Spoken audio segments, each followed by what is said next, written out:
Physics सुनते ही डर लगता है ना।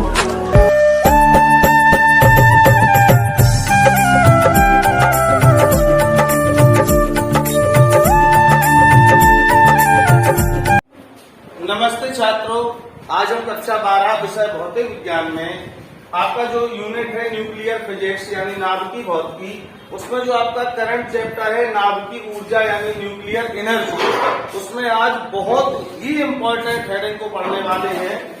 तो हेडिंग का हमारा नाम है नाभिकीय विखंडन। नाभिकीय विखंडन क्या होती है और इसका किस तरीके से प्रोसेस पूरा होता है, आप देखें एक मिनट। जब एक भारी नाभिक दो बराबर हल्के नाभिकों में टूटता है तो इस घटना को नाभिकीय विखंडन कहते हैं। शब्द से स्पष्ट है, नाभिकीय मतलब नाभिक और विखंडन का मतलब होता है टूटना। तो क्लियर, एक बार फिर से हम रिवाइज करते हैं कि जब एक भारी नाभिक दो बराबर हल्के नाभिकों में टूटता है तो इस घटना को नाभिकीय विखंडन कहते हैं और नाभिकीय विखंडन की घटना में अपार ऊर्जा की मुक्ति होती है। इसमें एक नोट पॉइंट लिखेंगे, नाभिकीय विखंडन के लिए मंद न्यूट्रॉन, मंद का मतलब स्लो न्यूट्रॉन, मंद न्यूट्रॉन का नाभिक से टकराना आवश्यक होता है। और इस पर बेस्ड चीजें कौन कौन सी हैं?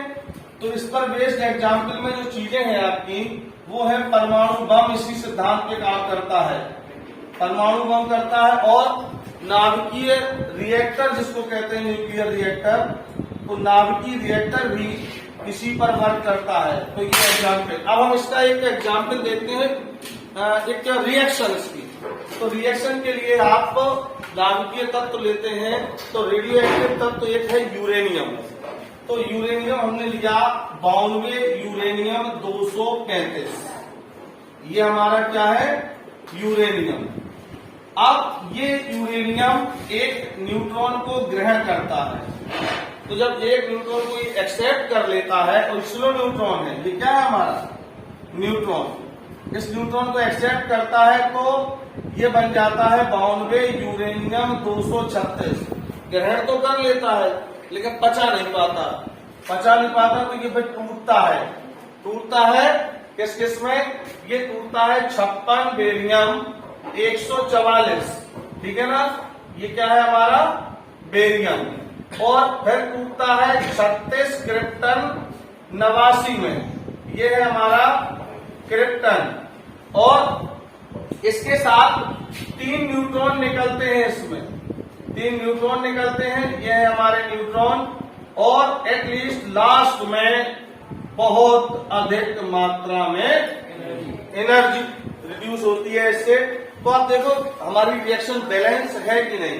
तो 92 यूरेनियम 235 ने एक न्यूट्रॉन लिया, ऊपर एक बढ़ गया 92 यूरेनियम 236, नीचे 92 है, तो 56 और 36 92 कंप्लीट नीचे का काम।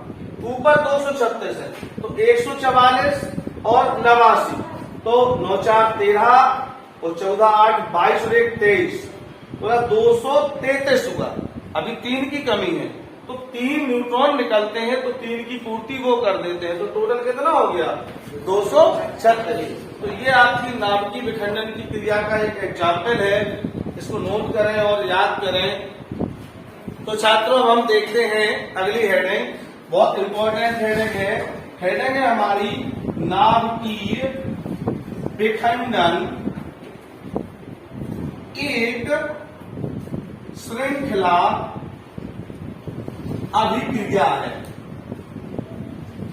ये हमारी हेडिंग, मतलब ये कहना चाह रहे हैं कि नाभिकीय विखंडन है वो चेन रिएक्शन है। वो चेन रिएक्शन आप समझते हो जो कंटिन्यूअसली चलती चली जाए। तो ये कैसे प्रूव करेंगे, तो आप देखिए जरा। जब एक रेडियो एक्टिव तत्व से न्यूट्रॉन टकराता है तो वह 2 बराबर हल्के नाभिकों में टूट जाता है। इस घटना को नाभिकीय विखंडन कहते हैं। मालूम है, नाभिकीय विखंडन की क्रिया में एक न्यूट्रॉन टकराता है और उस एक न्यूट्रॉन के टकराने पर 3 न्यूट्रॉनों की उत्पत्ति होती है। इस प्रकार उत्पन्न ये 3 इलेक्ट्रॉन अगले 3 नाभिकों का विखंडन कराते हैं। उसके बाद फिर जब 3 नाभिकों का विखंडन होता है तो 3 3 3 करके 9 न्यूट्रॉन उत्पन्न होते हैं। फिर वो 9 नाभिकों का विखंडन कराते हैं। फिर 9 से 27 न्यूट्रॉन उत्पन्न होते हैं। फिर वो 27 नाभिकों का विखंडन कराते हैं। इस प्रकार से यह क्रिया कंटिन्यू बढ़ती चली जाती है, एक चेन बन जाती है और नाभिकीय विखंडन की प्रोसेस तब तक जारी रहती है जब तक कि संपूर्ण नाभिकों का विखंडन नहीं हो जाता है। तो इस प्रकार से ये सिद्ध होता है कि नाभिकीय विखंडन एक श्रृंखला अभिक्रिया है। छात्रों, जो क्लियर हो गया कि नाभिकीय विखंडन एक श्रृंखला अभिक्रिया है, तो ये श्रृंखला अभिक्रिया 2 प्रकार की होती है। एक होती है सबसे पहले अनियंत्रित श्रृंखला अभिक्रिया और एक होती है आपकी नियंत्रित श्रृंखला अभिक्रिया। सुनो क्या होता है इसमें।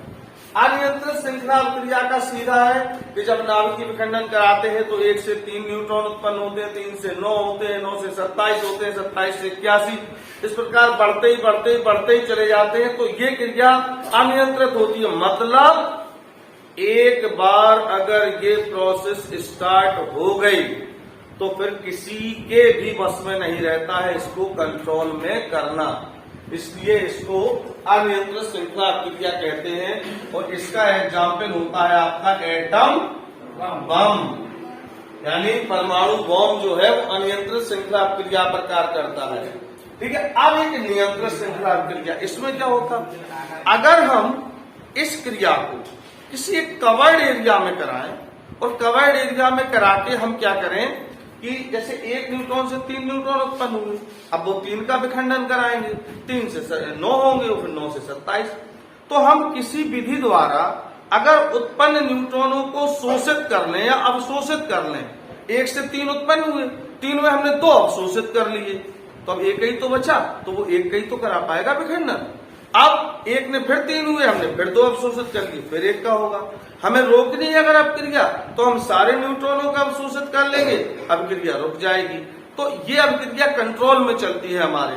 और ये जो प्रोसेस होता है ये होता है आपका नाभिकीय रिएक्टर में, वहां पर कंट्रोल यानी नियंत्रित श्रृंखला अभिक्रिया कराई जाती है। तो अनियंत्रित में हम न्यूट्रॉन को एब्जॉर्ब नहीं कर पाते, खुले में होती, ये किसी बंद एक एरिया में और वहां कैडमियम की छड़ों से न्यूट्रॉनों को एब्जॉर्ब करते हैं, जिससे हमारी अभिक्रिया कंट्रोल होती है।